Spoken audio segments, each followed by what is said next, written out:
Hi Aquarius, this is part 2 of a look at your solar chart for 2010. Now Mars, currently in your partnership sector, that's going to be there till early June. That indicates a strong focus on all activities with a partner or someone you are collaborating closely with in a sort of an energetic and perhaps quite a productive sort of a way, because you can really get results through teaming up with somebody now. There could be conflicts at times and you'll need to polish up your negotiating skills, the art of persuasion maybe to get good results. Also keep checking things out with your opposite number, whether that's, you know, in an intimate relationship or a kind of a business sort of thing or anything in between, because it's not a time to go it alone, and you kind of need that support. You need the goodwill of others to make things work well at the moment, I think. So seek win-win solutions. In business, compromise is favored and not confrontation. This can be an interesting time in important relationships, but guard against impulsive reactions. Now Mars in your area of shared resources till late July signals a gear change related to finances, maybe property too. There could be conflicts here over who is in control or disagreement over how to manage those resources. Or it may be that there's a change in the source of your income and that a previous line of supply is suddenly cut off. Or just no longer available to you. Maybe you've seen the writing on the wall already, maybe it's not sudden. So this could be a time of shifting priorities as you get acclimatized to new conditions and perhaps become more self-sufficient, or perhaps you just, you know, you find a new option there for you. Saturn aspects Pluto from Libra as the year kicks off, continuing until the end of February, and then again from August to the beginning of September, meaning the focus will be on you putting your ideals to work in the real world, something that you have wanted to do maybe for a long time, so that's quite a learning curve. And maybe you'll need to look within yourself to figure out what signals you emit or what self-talk you do that keeps holding you back from positive change. So just kind of have a little kind of scan around that.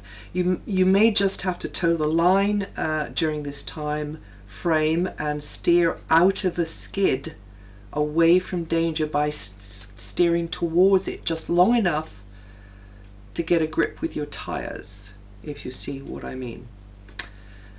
Now group connections are going to help you, but you'll need to conform to a sort of protocol for a while there, and mind your P's and Q's, do as you're told in that time slot. Now you may feel a little hamstrung because material resources are under the auspices of another and subject to, it seems, to their control in some way, and you'd like to get out from underneath somebody else's shadow.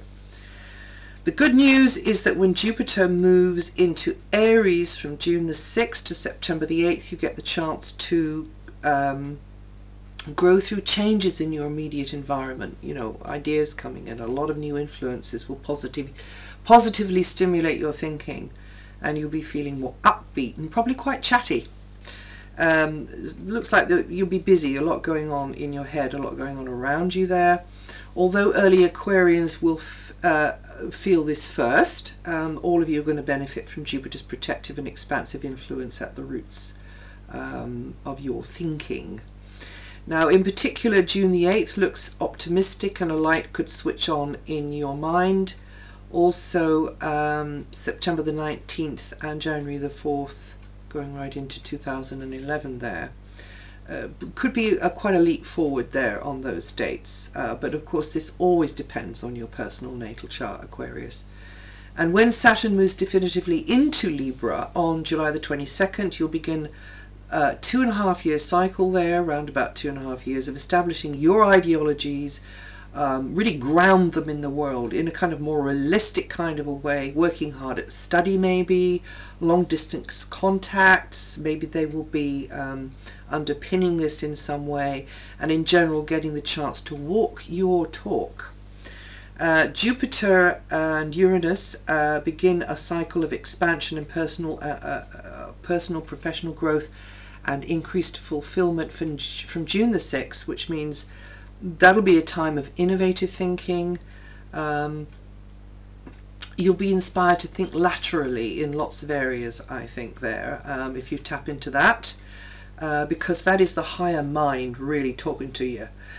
So you'll be on a fast learning curve there, and anything alternative or rather unconventional is very well favoured. The second eclipse on July the 11th will herald a time of new beginnings spanning the next 6 months. Excellent for sorting out any health issues, yours or another's, or glitches in the mechanics, shall we say, of your everyday life, like equipment, you know, cars, computers, that kind of thing.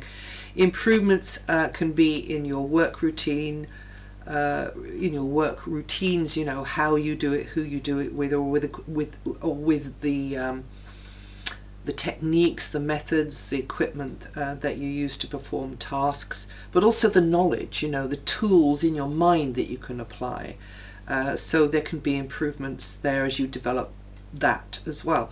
The brief entrance of Uranus into Aries on May the 27th to August the 14th, that could bring a sudden gear change which transforms your thinking in some way, bringing a new clarity to things, but also it could upset previous plans as well. So, you know, just be flexible there too.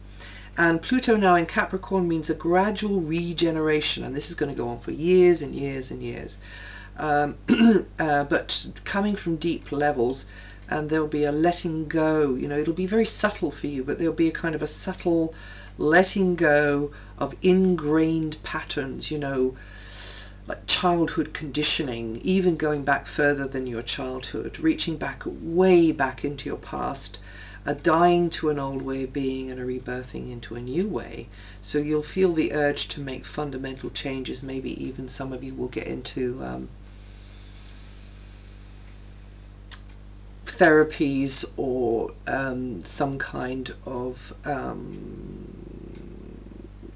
inner work, counseling, that kind of thing. So an old order will be crumbling away there, and you'll be clearing the decks for a bright new future. Well, that's it. That's your overview for 2010, and I hope you have a good one, and I wish you a very happy new year.